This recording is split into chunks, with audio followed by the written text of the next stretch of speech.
할렐루야. 우리 다시 한번 귀한 찬양 우리 박수로 한번 격려합시다. 감사합니다. 오늘은 사무엘상 9장 끝부분을 본문으로 채택했지만 1절서부터 전체를 쭉 한 절 한 절 설명을 들어가면서 보도록 하겠습니다. 또 그래야 될 이유가 있기 때문입니다. 보통 이 9장은 이제 지난주에 이어서, 지난주는 이스라엘 백성들이 드디어 우리도 이웃 나라들처럼 왕정 제도를 해야 되겠습니다. 왕을 허락해 주십시오.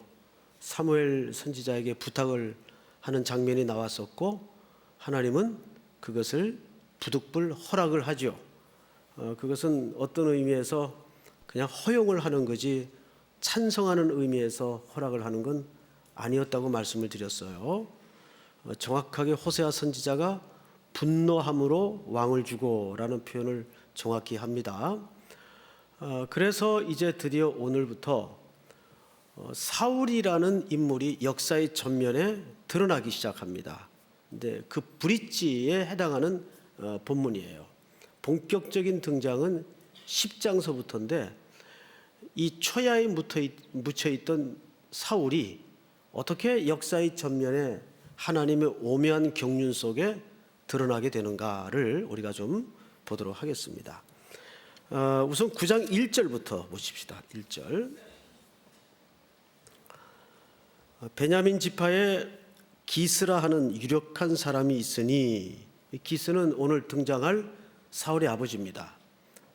근데 이 사람을 두 가지로 소개했어요. 첫째는 베냐민 지파예요. 그리고 유력한 사람이라 그랬습니다. 우선 이 베냐민 지파는 이스라엘 12지파 중에서 가장 작은 지파입니다. 그러면 좀 의아스럽죠? 이왕이면 좀 에브라임 지파같이 대표적인 규모가 있는 그런 지파를 택해서 그 안에 인물을 뽑았으면 많은 사람 중에 뽑으면 더 탁월한 인물들이 뽑힐 텐데 아주 거의 몰락해 가는 이 베냐민 지파, 가장 작은 지파를 뽑았단 말이에요. 여기에는 그 12지파끼리 갖는 정치적인 역학관계가 있습니다. 이 베냐민 지파는 여러 큰 지파들 틈바구니에서 끼어있는 지파입니다. 게다가 사사기에 보면 이 지파는 레위인의 첩을 기브아 사람들이, 베냐민 지파의 기브아 사람들이 융간을 하고 처참하게 살육을 하는 장면이 나오죠. 그것 때문에 나머지 11지파의 형제 지파들이 경로를 합니다. 이럴 수가 있나 해서 베냐민 지파 한 지파와 11지파가 연합을 이루어서 큰 전쟁과 살육이 일어나요. 그때 베냐민 지파는 600명 남고 다 죽습니다. 그러니까 거의 문 닫을 뻔했어요. 나중에는 이제 편법을 통해서 또 대를 이어가죠.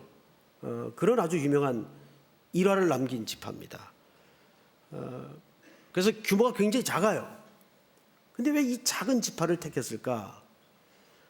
만약에 에브라임 같이 이렇게 큰 지파를 택했다면 이 12지파가 갖는 정치적인 힘의 균형이 무너집니다. 그래서 대혼란이 일어날 가능성이 굉장히 많은, 지금 매우 미묘한 정치적인 역학관계를 이루고 있었어요. 그래서 유엔 사무총장 같은 자리는 강대국이 맞질 않아요.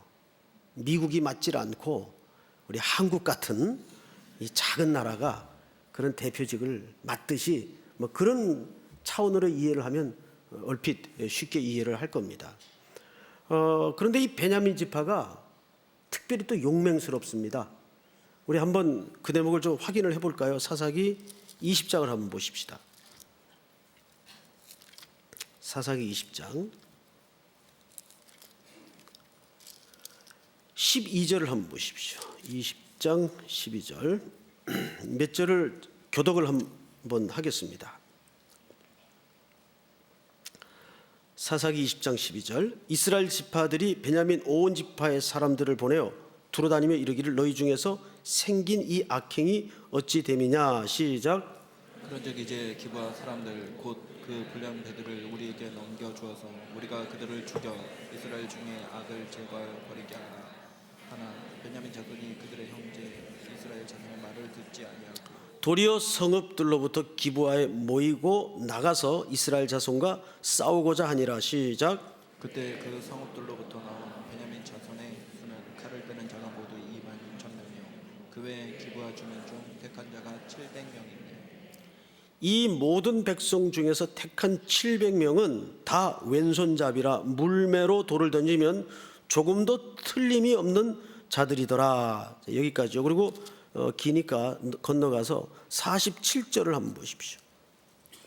47절 46절부터 한번 읽어볼까요? 다 같이 47절까지 시작. 이날에 베냐민 사람으로서 칼을 빼는 자가 엎드러진 것이 모두 2만 5천 명이니 다 용사였더라. 베냐민 사람 600명이 돌이켜 강야로 도망하여 림몬 바위에 이르러 거기서 넉 달 동안을 지냈더라. 네, 600명 남아요.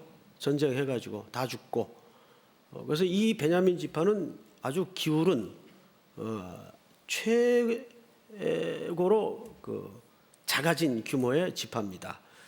근데 이 사람들이 굉장히 용맹스러워요. 그 중에서 이 기스라는 사람은 오늘 본문에 보니까 기스라 이름하는 유력한 사람이 있으니 이렇게 돼 있어요. 이 유력하다는 말은 여러 가지로 해석을 할 수가 있는데 오늘 이 본문에서는 물질에 관한 포커스가 있습니다. 재물이 많았다 그 말이에요. 그러니까 이 기스의 집안은 어떤 의미에서는 굉장히 부유했습니다. 그런데 그 혈통들을 쭉 소개하죠. 유력한 사람이 있으니 그는 아비엘의 아들이요 스롤의 손자요 베고라스의 증손이요 아비아의 현손이며 베냐민 사람이더라. 기스에게 아들이 있으니 그의 이름은 뭐죠?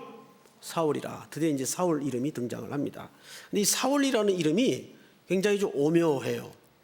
이 사울이라는 이름 뜻이 뭐냐면 한번 같이 한번 따라서 하십시다. 구하여 얻은 자. 다시 한번 할까요? 구하여 얻은 자. 사울 이름 뜻입니다. 굉장히 절묘하죠. 백성들이 구해서 하나님이 역사의 전면에 세운 사람입니다. 구하여 얻은 자라는 이름을 또 갖고 있어요. 그런데 이 사람에 대해서 외형에 대해서 성경 기자가 상세하게 프로필을 남겨놓았습니다. 준수한 소년이라 이스라엘 자손 중에서 그보다 준수한 자가 없었고 키는 모든 백성보다 어깨 위만큼 더 컸더라. 여러분 사람이 딱 봐서 가장 먼저 눈에 띄는 것이 키입니다. 외모를 가장 먼저 보는 것이 키예요. 그 언젠가 한번 어느 TV에서 연예인이 그 엉뚱한 얘기했다가 인터넷에 난리가 났었죠. 80이 안 되면 루저다. 그래가지고 80 아래 남자들이 일주일 동안 열받았던 적이 있어요. 근데 그런 거 신경 쓰지 마세요. 성경에 큰 것 치고 좋은 게 없어요. 어쨌든 이 다른 사람보다 머리 하나가 더 있었던 것 같아요. 근데 여기 외모가 준수하다는 말은 무슨 꽃미남 이런 개념이 아니고 출중했다 그 말이에요. 신체적인 능력이 뛰어났다 그 말이에요. 그러니까 이스라엘 백성들이 구한 포커스에 딱 맞는 사람이에요. 이 사람을 이제 기스의 아들로 성경에서 역사의 전면에 드러내기 시작합니다. 그리고 3절을 한번 보십시다. 사울의 아버지 기스가 암나기를 잃고 그의 아들 사울에게 이르되 너는 일어나 한 사환을 데리고 가서 암나기들을 찾으라 하매. 그러니까 한 마리가 아니었던 것 같아요. 여러 마리가 집을 나갔던 것 같아요. 근데 이런 아주 목가적인 사소한 에피소드가 이제 이야기의 시작으로 등장을 합니다. 부잣집이니까 나귀들이 있었겠죠. 근데 이 당시 그 사람들에게 나귀가 갖는 인식을 좀 알고 본문을 보면 더 이해가 구체적일 것 같습니다. 우리나라 사람들이 70년대에 집집마다 자가용이 있는 사람이 별로 없었죠. 그래서 집에 자가용이 있으면 부자였어요. 요즘은 자가용이라는 표현도 안 하죠. 그냥 차. 이 당시 집에 나귀가 있다는 것은 그 집이 잘 살았다는 얘기입니다. 특별히 여기에 순나귀가 아니고 무슨 나귀죠? 암나귀예요. 순놈이 비싸겠어요? 암놈이 비싸겠어요? 암놈이 훨씬 비쌉니다. 그래도 말 중에도 종마 같은 건 몇 억짜리죠. 암놈이 훨씬 비싸고 또 부려먹기도 암놈이 더 온순해요. 그래서 순놈보다 훨씬 가치가 나가는 게 암놈이에요. 그런데 암놈 여러 마리가 집을 나갔던 것 같아요. 그래서 아버지가 기스가 아들을 불러요. 나귀가 몇 놈 안 보인다. 너 가서 나귀 좀 찾아와라. 알았습니다. 혼자 가지 말고 사환 하나 데리고 가라. 그래서 이제 사환 하나하고 이제 아들하고 집 나간 암나귀를 찾으러 떠나는 겁니다. 근데 누가 같이 했다고요? 사환 하나가 같이 합니다. 근데 항상 동반자가 누구냐는 인생의 큰 분기점을 가를 때가 많아요. 그래서 길을 같이 가는 사람들이 중요해요. 가장 온전한 동반자는 배우자인데, 우리 교회는 이제 그 배우자를 위해서 기도 많이 하는 청년들이 있죠. 여기 이 동반하여 같이 암나귀를 찾으러 떠난 사환이 후에 엄청난 일을 하게 될 줄은 아무도 몰랐어요. 그래서 여러분, 참 중요한 기도인데 만남의 복을 달라고 기도하세요. 아주 아멘이 격하게 나오시는데 격하게 나올 정도로 중요합니다. 정말이에요. 동반자가 패랍스러운 사람이 만나지면 떨쳐낼 수도 없고 잘라낼 수도 없고 그냥 그 인생의 평생 짐이 되는 거예요. 그래서 정말 평생 이 만남의 복은 원천의 복에 해당해요. 굉장히 중요해요. 그래서 자녀들을 위해서 여기 부모님들 많이 앉아 계신데 뭐 자녀뿐만이겠습니까? 자녀들도 마찬가지죠. 기도할 때 복잡하게 기도하지 마세요. 만남의 복을 달라고 기도하세요. 근데 여러분들은 이미 근원적인 복을 받았죠. 무슨 복을 받았어요? 예수님 만났잖아요. 뭐 그런 정말 중요한 건 감동을 안 하시고, 그게 정말 중요한 거 아니에요? 저는 자다가도 주님이 날 만나주지 않았다면 내 인생 어디로 흘러갔을까 끔찍해요. 정말 끔찍해요. 답이 없던 인생이었는데 주님이 날 찾아오셔서 나에게 동무가 되어주시고 구원자가 되어주셔서 오늘 폼 잡고 살아가는 거 보면 우리는 이미 원천의 복을 누렸구나, 그런 감격이 있어요. 그러니까 나머지 만남도 잘 되겠어요? 안 되겠어요, 여러분? 잘 되겠죠? 그렇게 여기고 살아서는 안 되고 그게 사실입니다.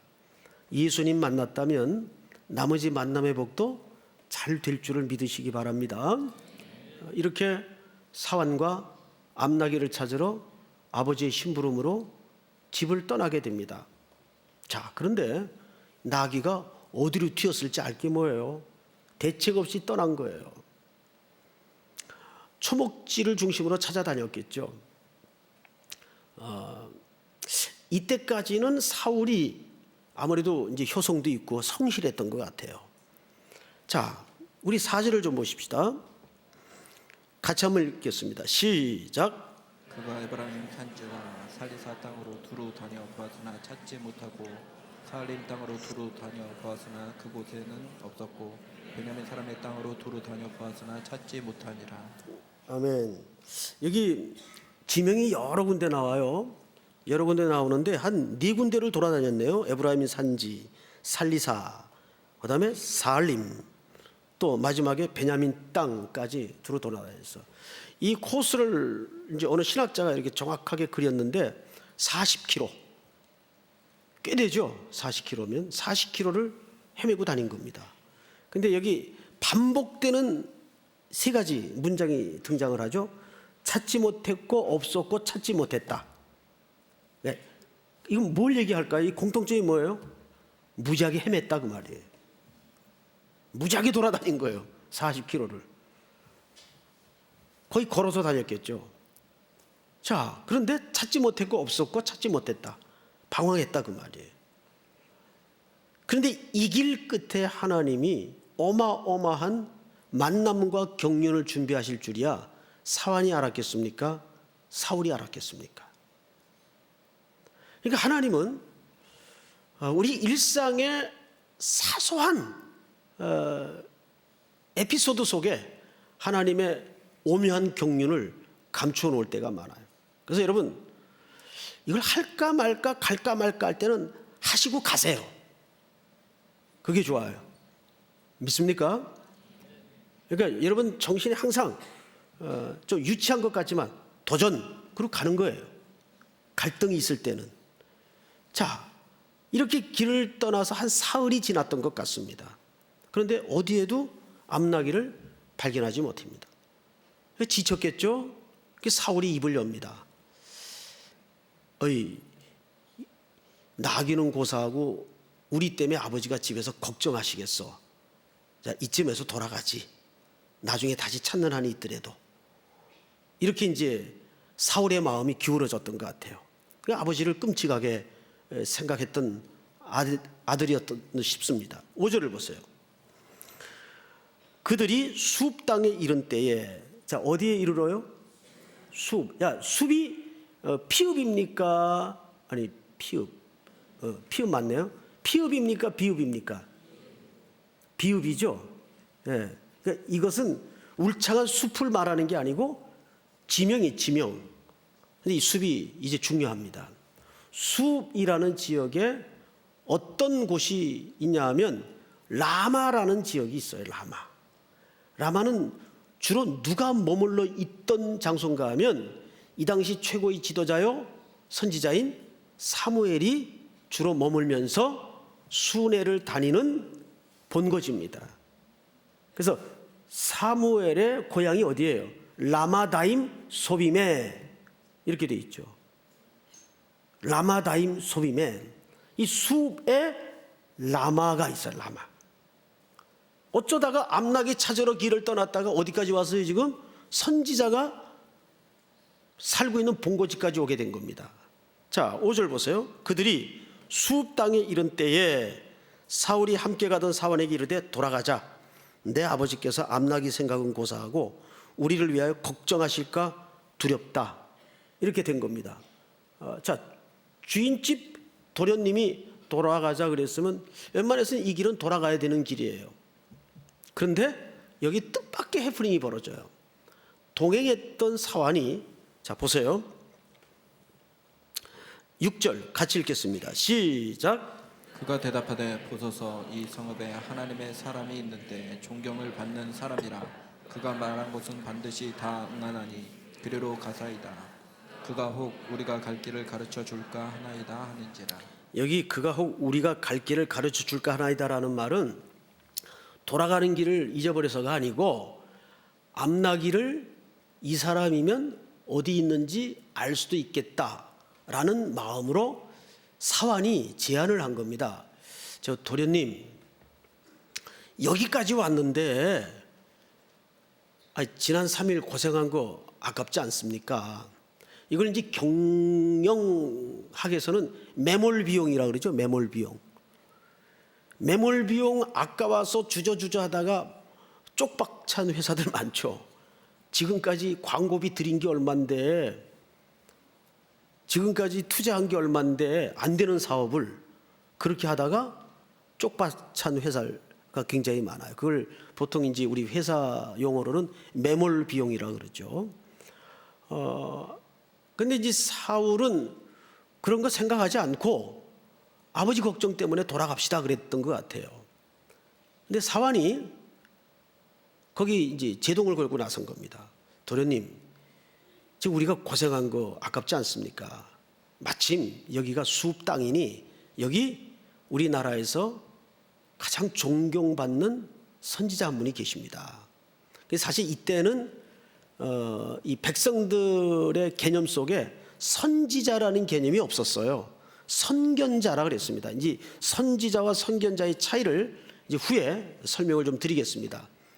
그분한테 한번 가서 물어봅시다. 이렇게 된 겁니다. 그런데 이때만 해도 사울이 아직 어리고 젊고 겸손한 태도를 잃지 않고 이 사환의 말을 듣습니다. 자, 성경을 좀 보십시다. 7절. 사울이 그의 사환에게 이르되 우리가 가면 그 사람에게 무엇을 드리겠느냐? 우리 주머니에 먹을 것이 다하였으니 하나님의 사람에게 드릴 예물이 없도다. 무엇이 있느냐 하니. 8절 다 같이 시작.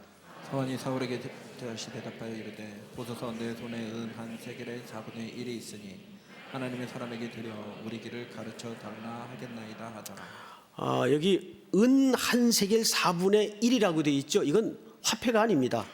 이 당시에는 주화로 된 돈이 통용되지 않던 때입니다. 이 주화는 사실 헬레니즘 시대까지 이런 은화 이런 것들이 사용되질 않았어요. 이것은 하나의 말 그대로 물질을 얘기합니다. 자, 그런데 선견자나 선지자에게 갈 때 그럼 돈을 내야 됩니까? 그 얘기가 아니고 이것은 이 당시 풍습상 관행상 하나의 예우 차원에서 어떻게 빈손으로 갈 수 있습니까? 라는 이제 대화가 양자간에 오고 갔던 것 같아요. 자, 이렇게 해서 그들은 9절 잘 보십시오. 옛적 이스라엘 사람이 하나님께 가서 물으려 하면 말하기를 선견자애로 가자 하였으니 지금 선지자라는 자를 옛적에는 뭐라고 불렀다고요? 선견자라 일컬었더라. 자, 앞을 잠깐 보세요. 선견자하고 선지자하고 어떻게 틀리느냐? 일단 이 단어 자체가 달라요. 선견자는 히브리 말로 로에라고 돼 있어요. 로에. 이 말은 말 그대로 미리 통찰하는 자, 미리 보는 자라는 관점에 초점이 있어요. 미리 내다보고 미리 통찰하고 미리 보는 자라는 뜻입니다. 그런데 후에 이제 하나의 통합 개념으로 직책이 새로 생성이 되는데 이 선견자의 개념과 합해진 선지자라는 직무가 생깁니다. 선지자는 뭐냐면 나비라 그래요. 나비. 외우기 좋죠? 나비. 히브리 말로. 이 나비는 말 그대로 스피커예요. 하나님의 말씀을 가르치고 선포하고 하는 자입니다. 미리 내다보는 기능과 함께 플러스 하나님의 말씀을 가르치고 선포하는 자로서 직책과 직무가 새로 규정이 되죠. 이제 사무엘은 그런 의미에서 마지막 이스라엘의 사사이면서 선견자요 또한 선지자로서 직무를 갖고 있었습니다. 자, 이렇게 해서 두 사람은 사무엘을 찾아갑니다. 자, 보세요. 10절 읽겠습니다. 시작. 사울이 그의 사환에게 이르되 내 말이 옳다 가자 하고 그들이 하나님의 사람이 있는 성읍으로 가니라. 자, 건너뛰고 15절을 제가 읽겠습니다. 잘 보세요.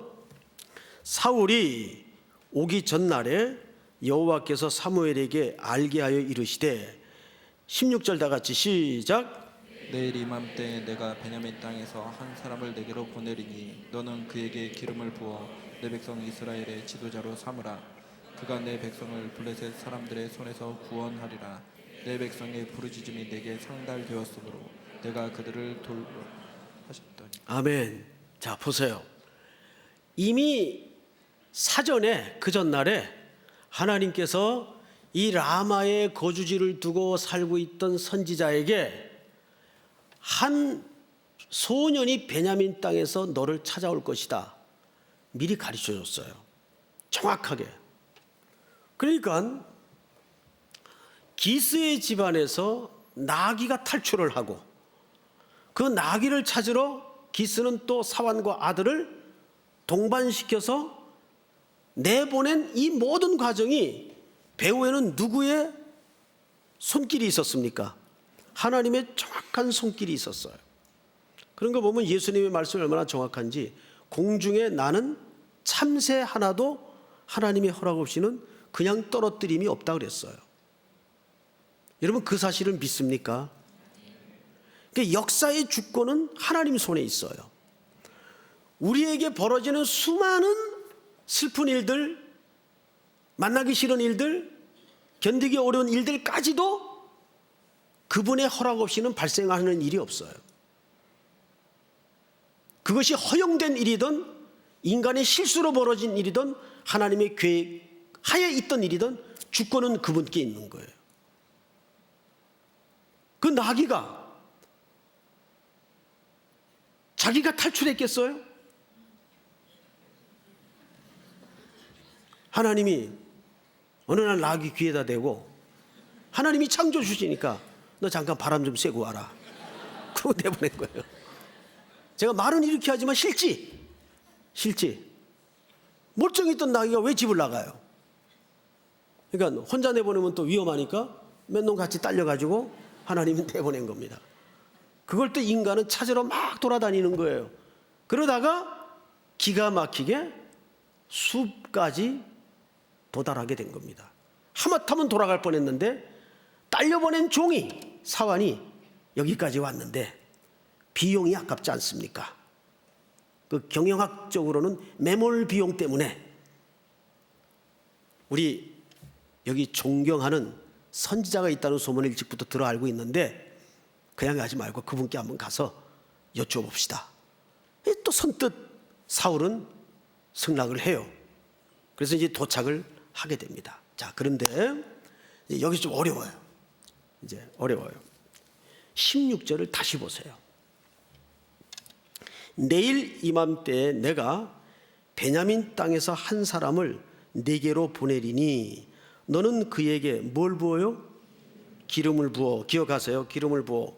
내 백성 이스라엘이 지도자로 삼으라. 그가 내 백성을 블레셋 사람들의 손에서 구원하리라. 자, 절 보세요. 여기 두 문장을 기억해야 돼요. 첫째, 기름을 붓다라는 문장과 또 하나는 내 백성을 구원하리라는 문장이에요. 이거는 누가 하시는 역할이에요? 하나님이 하시는데 누구를 통해 하시죠? 메시아를 통해서 하세요. 자, 기름을 붓다라는 말이 무슨 뜻입니까? 그 말이 그리스도라는 말이에요. 헬라 말로는 그리스도라는 말이요. 히브리 말로는 뭐라 그래요? 메시아. 메시아라는 말의 해석학적 의미가 뭐예요? 기름을 붓다라는 뜻입니다. 믿습니까? 메시아라는 말이 기름을 붓다예요. 그래서 기름 부음을 받은 자라는 뜻이에요. 메시아라는 말은. 근데 그것이 신약으로 넘어가면은 그리스도가 되죠. 헬라식 표현으로. 그러면 그 그리스도가, 그 메시아가 왜 오기로 돼 있었고 왜 오셔야 했습니까? 왜? 자기 백성을 구원하시려고. 근데 여기 지금 사울이라는 사람이 오게 될 것이다. 사무엘에게 하나님이 가르쳐줘요. 그러면 너는 첫째, 그에게 기름을 부어라. 이제 그가 장차 이스라엘의 왕이 될 거예요. 두 번째는 그가 내 백성을 구원할 것이다. 블레셋의 손에서. 자, 그리고 도착한 이들을 만나자마자 사무엘이 이들을 어디로 올려보내냐면, 잘 보세요. 19절. 사무엘이 사울에게 대답하여 이르되 내가 선견자니라. 너는 내 앞서 어디로 올라가라? 산당으로 올라가라. 산으로 올라가라 그 말이에요. 이 산당이라는 말은 무슨 무당이 점치는 그런 산당하고는 개념이 틀려요. 여기는 이미 성막이 무너졌기 때문에 임시로 백성들이 예배하던 장소입니다. 그리고 예배가 끝나면 거기에서 한켠 방에서 식사를 하곤 했죠. 예배 때 드려진 제물을 제사장들이 초대된 손님들과 함께 식사를 하는 장소였어요. 그게 산당이에요. 무당 그런 개념으로 이해를 하면 안 돼요. 근데 산으로 올려보냅니다. 이게 산 위에 높은 곳에 있었어요. 자, 지금부터 유사한 그림 하나를 역사의 기억 속에 한번 떠올려 보십시다. 하나님이 이스라엘 백성들을 내 백성이라고 부르기 시작한 때가 언제부터인가 하면 출애굽기 때부터입니다. 모세에게 내 백성이라는 표현을 씁니다. 내 백성을 구원시켜라. 그래서 모세가 바로 앞에 가서 하나님의 백성, 내 백성을 끌고 애굽에서 400년 만에 대장정의 시작을 탈출합니다. 그리고 홍해를 건너죠. 홍해를 건너자마자 그 건넜던 원년에 그들이 제일 먼저 도착한 곳이 어디예요? 어느 산이죠. 어느 산입니까? 시내산입니다. 여기 처음 듣는 표정들을 하고 계시면 어떻게 해요? 시내산이죠. 시내산. 그게 홍해를 건넜던 원년에 도달한 지역이에요. 시내산입니다. 시내산에서 뭘 봤죠? 하나님의 율법, 언약이 체결됩니다. 그래서 시내산 언약이라고 그래요. 이 시내산 언약은 신명기 책에서 구약 전체에서 신약까지 굉장히 중요한 언약이에요. 그 언약은 하나님이 하나님의 백성들을 구원하시고 언약 백성들을 만들기 위해서 주신 약속이에요. 거기에서 언약을 체결합니다. 근데 이 언약을 시대마다 자꾸 갱신해요. 왜? 잊어버릴까 봐. 여러 가지 모양으로 갱신을 해요. 그런데 그 시내산 언약에 여러 가지 율법이 명령되어 있고 체결되어 있는데 그걸 자르고 잘라서 딱 한 문장으로 정리하라면 어떻게 정리가 돼야 될까요? 시내산 언약이 굉장히 방대해요. 그런데 그 골격을 이루는 것이 십계명이고 그 십계명에 따른 여러 가지 부칙이 있어요. 그것이 신명기, 출애굽기에 쭉 설명되어 있죠.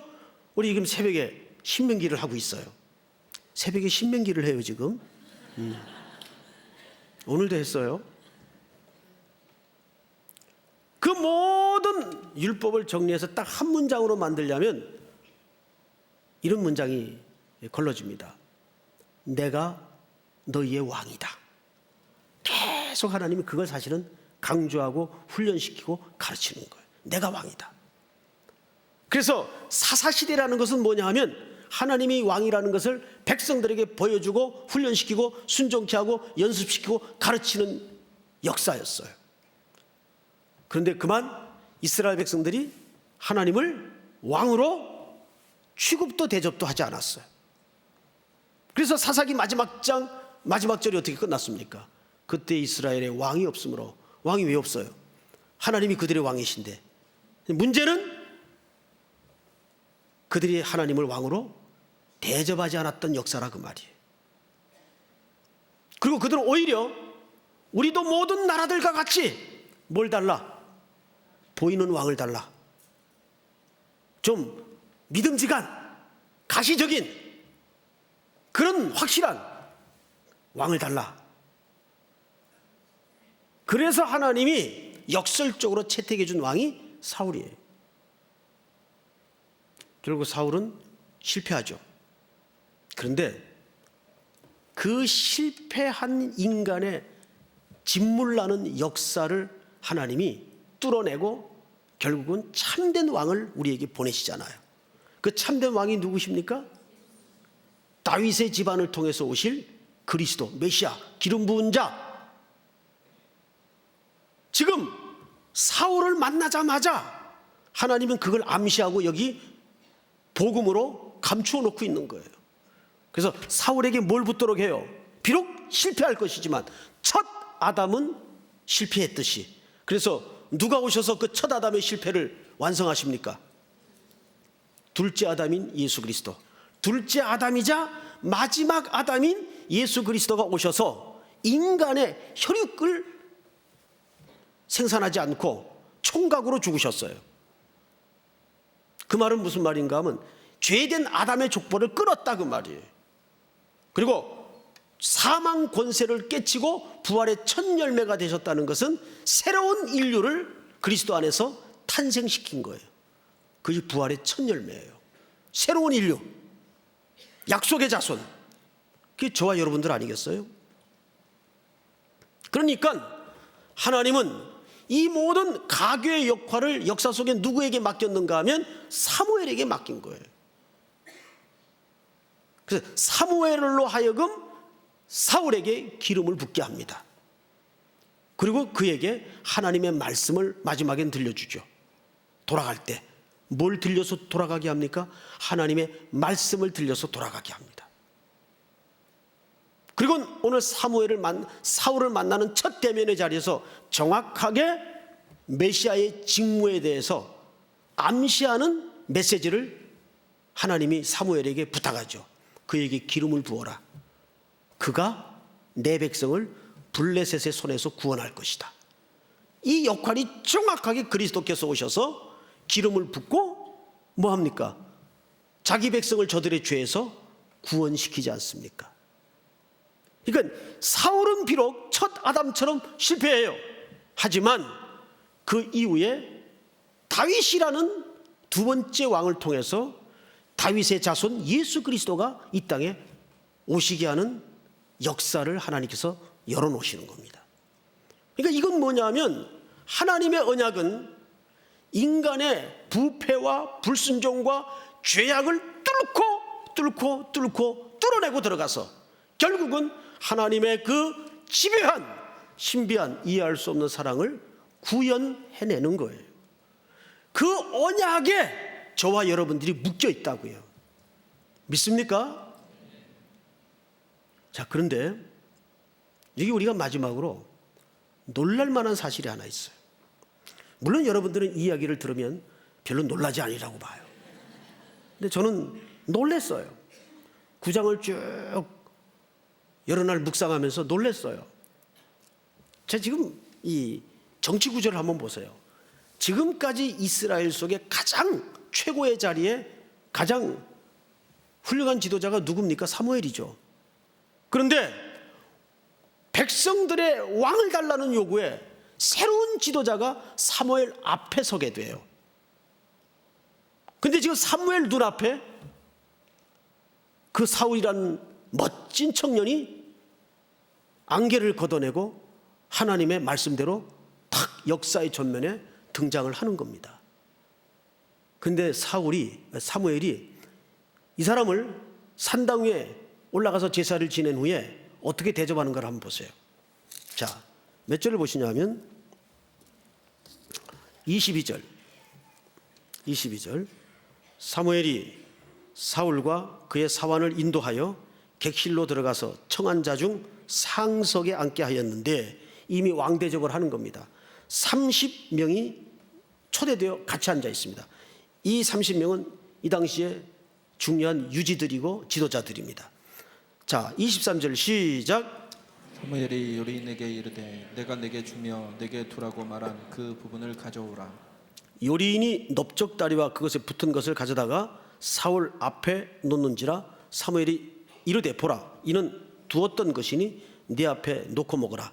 내가 백성을 청할 때부터 너를 위하여 이것을 두고 이때를 기다리게 하였느니라. 그날에 사울이 사무엘과 함께 먹으니라. 자, 어떻습니까?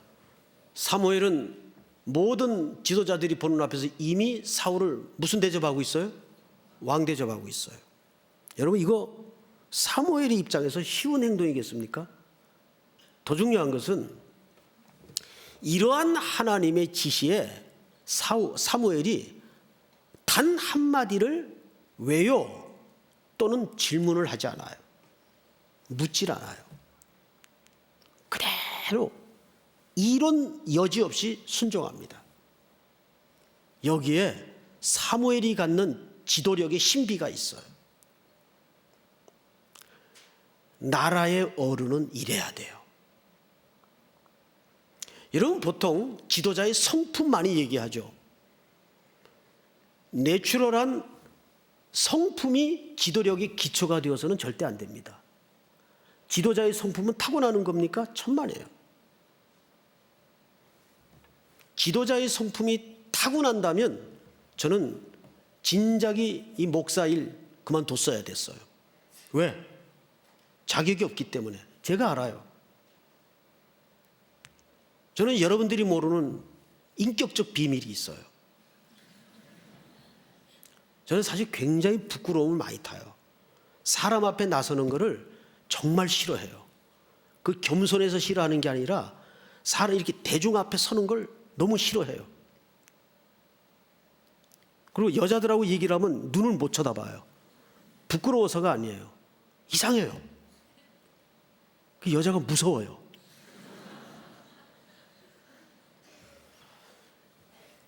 그런데 하나님이 시키니까 하는 거예요. 저의 실존의 근거는 거기 있어요. 하나님이 시키니까 하는 거예요. 보통 기도력을 그 사람의 내추럴한 성품에 근거를 하는 경우들이 많아요. 천만에요. 사무엘은 두 가지 기초했어요. 그는 하나님의 말씀과 그분의 성품에 지도력을 기초했어요. 그래서 어릴 때부터 성소에 머물며 부모 품을 떠나 살았지만 그는 이스라엘 전역에 존경받는 지도자로서 이 사완도 알잖아요. 사완도. 여기 그런 사람이 살고 있다고 내가 들었습니다. 근데 우리는 보통 내 성격으로는 죽었다 깨어났나 그거 동의 못해. 죽으면 그만인데 무슨 동의하고 말 게 어디 있어요. 그건 교만한 소리예요. 그건 교만한 소리예요. 죽어도 못하는 게 어디 있어요. 하나님이 하라면 하는 거예요. 그것을 가장 극명하게 드러냈던 사건이 십자가 위에 예수님의 모습이에요. 말 없이 아버지께서 지라는 십자가, 모든 오물을 다 쓰고 뒤집어 쓰고 십자가에서 죽으신 거예요. 예수님의 인격과 성품은 아버지의 명령과 아버지의 계획에 근거했어요. 우리가 사람에 대한 평가와 사람에 대한 이해를 사실은 내 주관과 내 성격의 상대적 개념으로 둬서는 안 돼요. 그건 온데간데 없어져야 되고 십자가의 용서와 하나님의 성품에 근거를 둬야 돼요. 믿습니까? 이거는 중요한 사실입니다. 난 저 사람하고는 죽어도 안 돼. 우리 가까이 있는 가족 안의 구성원 가운데도 고부간의 갈등, 시누이끼리의 갈등, 이런 갈등들이 있잖아요. 근본적으로 안 맞아. 웃기지 마세요. 죄인끼리 근본적으로 맞고 안 맞고가 어디 있어요. 죄인끼리 다 거기서 거긴데. 그게 뭐냐면 복음 안에서 완전히 업사이드 다운이 한 번 안 됐기 때문에 그래요. 사무엘이 지금 현재 자기의 위치에, 자기의 입장에서는 정말 이럴 수가 없는 상황이에요. 그런데 한마디를 하나님 앞에 이의 제기 없이 묻지 않습니다. 그리고 어느 날 갑자기 자기의 지도력을 대신해서 등장한 이 새파란 청년을 상석에다 앉힙니다. 사무엘이 겸손해서가 아니에요. 하나님의 성품과 그분의 말씀에 기초했기 때문입니다. 그게 크리스찬의 지도력이에요. 믿습니까? 굉장히 중요한 초점이에요. 효도도 사울 효도 얼마나 효심이 강해요. 아버지 걱정하고. 그런데 그의 인격에 기초한 효도였기에 그는 끝까지 성공하지 못한 거예요. 사실은 효도도 십자가에서부터 시작해야 돼. 사랑도 자기 성품으로 사랑해서는 안 돼요. 그러면 그 사랑 실패해요. 십자가에서 시작한 사랑이어야 돼요. 하나님의 성품에 기초한 사랑이어야 돼요. 믿습니까?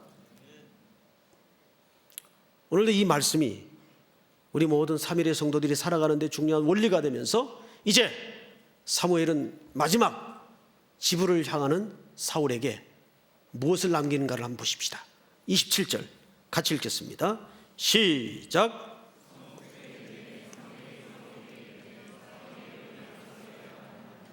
사원이 앞서감으로 또 이르되 너는 이제 잠깐 서 있으라. 내가 하나님의 말씀을 내게 들려주리라 하더라. 이에 사무엘이 기름병을 가져다가 사울의 머리에 붓고 드디어 기름을 붓습니다. 입맞춤에 이르되 여호와께서 네게 기름을 부으사 그의 기업의 지도자로 삼지 아니하였느냐. 할렐루야. 이렇게 하나님의 섭리는 기름 부은 사울을 통해서 오실 그리스도를 길게 다윗을 걸쳐 바라보게 하십니다. 이 한복판에는 사무엘이라는 온 나라에 존경받는 아버지 같은 지도자가 있었기에, 그 순종이 있었기에 가능했던 일입니다. 여러분, 다윗도 중요하고 사울도 중요하지만 오늘 사무엘 같은 역할이 어느 때보다도 가장 중요하게 요구되는 때입니다. 믿습니까? 우리 모든 삼일교회 성도들이 그와 같은 인격, 인간관계 앞에 그리스도의 십자가에서부터 출발하여 승리하는 순종과 은혜가 있기를 주의 이름으로 축복합니다. 우리 다 일어나십시다. 아버지, 당신의 마음이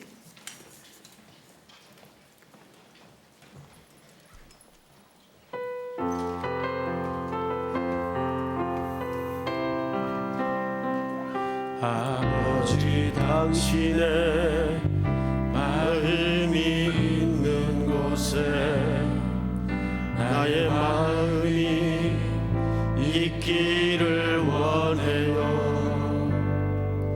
아버지, 당신의 눈물이 보인 곳에 나의 눈물이 보이길 원해요. 아버지, 당신이 알아보는 영혼에게 나의 두 눈이 향하길 원해요. 아버지, 당신이 울고 있는 어두운 땅에 나의 두 발이 향하길 원해요. 나의 마음이 아버지의 마음 알아. 내 모든 뜻 아버지의 뜻이 될 수 있기를. 나의 온 몸이 아버지의 마음 알아. 내 모든 삶 당신의 삶 되기를. 나의 마음이 아버지의 마음 알아. 나의 마음이 아버지의 마음 알아. 내 모든 뜻 아버지의 뜻이 될 수 있기를. 나의 온 몸이 아버지의 마음 알아. 내 모든 삶 당신의 삶 되기를. 우리 다 같이 한번 서신 채로 기도합시다. 오늘 주신 말씀을 붙잡고 기도합니다. 하나님은 인간의 끊임없는 불순종과 배반과 실패 속에서도 우리에게 약속하신 그 언약을 날마다 새롭게 하셔서 하나님의 사랑을 구현해내시고 드러내시는 분이심을 믿으시기 바랍니다. 그 사랑에 묶인 것이 언약의 백성입니다. 오늘 또 거기에 사무엘은 우리에게 너무나 고귀한 모습을 보여주었습니다. 아버지의 마음, 아버지의 태도, 그 인격과 리더십은 자연적인 것에서 나오는 것이 아니라 하나님의 성품을 믿고 하나님의 말씀에 기초했기에 그는 한마디 이의 없이 하나님의 계획에 경륜에 쓰임받을 수가 있었습니다.